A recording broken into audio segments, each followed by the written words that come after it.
नमस्कार, मैं न्यूट्रिशनिस्ट अमिता गद्रे आज आपको डाइट हाइपोथायरॉयडिज्म जो होता है उसके डाइट के बारे में बताने वाली हूँ।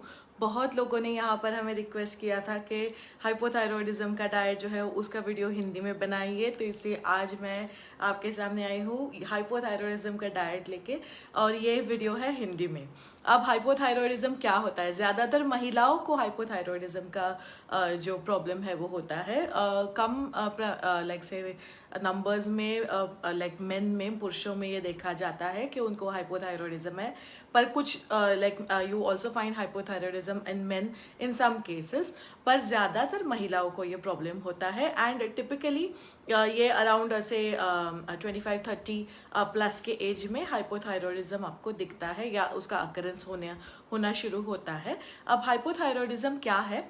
आपके जो थायराइड हार्मोन्स होते हैं उसका सिक्रीशन, प्रोडक्शन और सिक्रीशन आपके बॉडी में कम हो जाता है, तो उसकी वजह से थायराइड लेवल्स कम होती है। उससे क्या होता है? अनएक्सप्लेन्ड वेट गेन के मतलब आपको समझ नहीं आता, आपका मेटाबॉलिज्म लोअर हो गया है, आप नॉर्मल एक्टिविटीज भी कर रहे होते हैं, जितना पहले जैसे हमेशा से एक रोटी खा रहे थे और एक ही रोटी खाते आ रहे हो, पर अगर आपको हाइपोथायरॉयडिज्म हो गया है, थायराइड हार्मोन्स कम हो गए हैं, तो वो उतने ही खाने से भी आपका वजन जो है वो बढ़ जाएगा। सो अनएक्सप्लेन्ड वेट गेन ये सबसे पहला सिम्टम होता है। दूसरा होता है कि जैसे अगर आपको हाइपोथायरॉयडिज्म है तो आपको फटीग या स्लगिशनेस या इवन जैसे सबको ठंड नहीं लग रही हो पर आपको बहुत जल्दी ठंड लगेगी, ऐसे सिम्टम्स जो है ये भी हाइपोथायरॉयडिज्म में देखे जाते हैं। तो अगर आपको लग रहा है कि आप सब बिल्कुल सही सब चीज़ें कर रहे हो, डाइट भी बहुत हेल्दी है और फिर भी आपका वजन बढ़ते ही जा रहा है, तो सबसे पहले जाके आपके थायराइड के जो लेवल्स है वो चेक कराइए। अब अगर आपको डिटेक्ट हो गया है थायराइड हाइपोथायरॉयडिज्म तो क्या करेंगे? तो the first thing that helps improve your metabolism वो ये है कि आप at least 15 to 20 minutes every day ऐसा आप एक जो ब्रिस्क वॉकिंग या कार्डियो या जैसे डांस हुआ, जुम्बा हुआ, उस टाइप का कुछ कार्डियो एक्सरसाइज या रनिंग हो गया, तो engage in some cardio exercise every day. 15 से 20 मिनट भी अगर आप कार्डियो एक्सरसाइज कर रहे हैं तो दैट हैज शोन कि उससे आपके थायराइड लेवल्स जो है वो इम्प्रूव हो जाएंगे।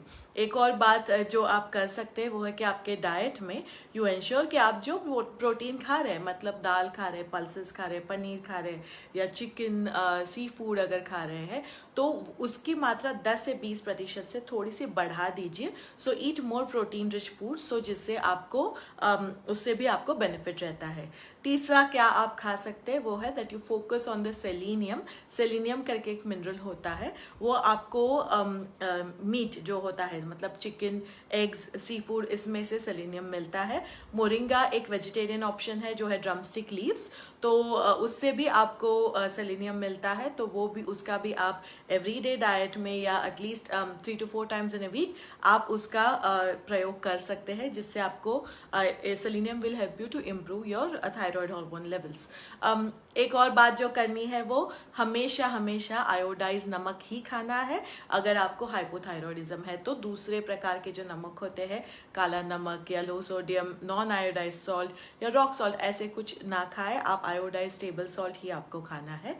अनदर इंग्रेडिएंट और food component to take care of is zinc. Zinc जो है ये आपको जो लेग्यूम्स खाते हैं, मतलब पल्सेस खाते हैं या इवन होल ग्रेन्स खाते हैं या जो सीड्स होते हैं, मतलब pumpkin seeds, flax seeds, sesame seeds, इसमें से भी आपको जिंक मिलता है। तो zinc is something that you need all the time if you have hypothyroidism, तो उस बात का भी ध्यान रखिए। अब क्या अवॉइड करना है अगर आपको हाइपोथायरॉयडिज्म है? तो क्या कम खाना है? डॉक्टर्स इमीडिएटली बता ही देते हैं कि आप अगर आपको हाइपोथायरॉयडिज्म है तो जिन फूड्स में गोइट्रोजेंस होते हैं, जैसे कि कॉलीफ्लावर, कैबेज, ब्रोकली, ये जो फैमिली है, ये जो वेजिटेबल्स है, इनको आप अवॉइड कीजिए। तो depending on your hypothyroidism levels आपको कम, ज़्यादा या बिल्कुल बंद ऐसे करने की ज़रूरत होती है, but don't eat it more than once a week. तो आप ये जो फैमिली के फूड्स है वो आप अवॉइड कीजिए। एक और चीज़ जो आपको अवॉइड करनी होती है वो है रॉ सोय प्रोडक्ट्स। तो अगर आप एक्सट्रूडेड सोय प्रोडक्ट्स जो है कि जैसे न्यूट्री नगेट्स जो अभी आते हैं, तो जैसे न्यूट्रेला या सोया का एक्सट्रूडेड ग्रैन्यूल्स आते हैं या सोया चंक्स आते हैं, वो खा सकते हैं। पर अगर सोया बीन डायरेक्टली खा रहे हैं या फ्लावर अगर खा रहे हैं तो उसका प्रमाण थोड़ा कम रखिए, तो so that it will not hamper your thyroid hormones. एक और चीज़ जो है जो आपको अवॉइड करनी है और वो है चाय और कॉफ़ी। चाय और कॉफ़ी बहुत लोग पीते रहते हैं, दिन में 3-4 बार पीते हैं जब भी थायराइड के इश्यूज होते हैं तब भी। तो उससे काफ़ी ज़्यादा आपको थायराइड के जो आपके ड्रग एफिकेसी है, मतलब जो आप दवाई लेते होते हैं, तो उसके असर में भी उसका असर भी कम हो जाता है। और नेचुरली जो आपको हाइपोथायरॉयडिज्म जो मैनेज करना होता है तो उसमें भी बड़ी दिक्कत आती है अगर आप चाय या कॉफ़ी दोनों ले रहे हैं तो। So completely avoid T and coffee if you have hypothyroidism.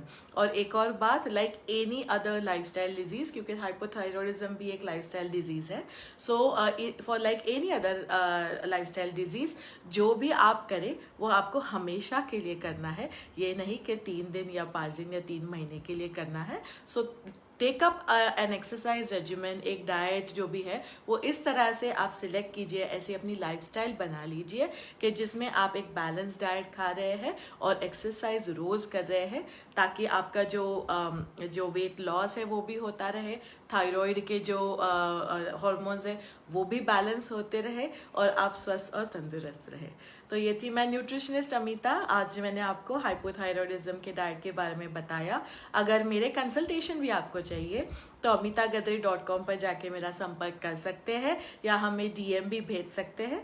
मेरा इंस्टाग्राम हैंडल है @amitagatre, वहाँ पर भी हम काफ़ी इन्फॉर्मेशन शेयर कर रहे हैं, तो वो देखना मत भूलिएगा। और यूट्यूब पर मेरे ये सारे वीडियोज़ अवेलेबल है। अगर आपसे कोई वीडियोज़ मिस हो गए हो तो अमिताज होलिस्टिक न्यूट्रिशन ये यूट्यूब पर चैनल है, तो वहाँ पर आप सारे वीडियोज़ भी देख सकते हैं। धन्यवाद।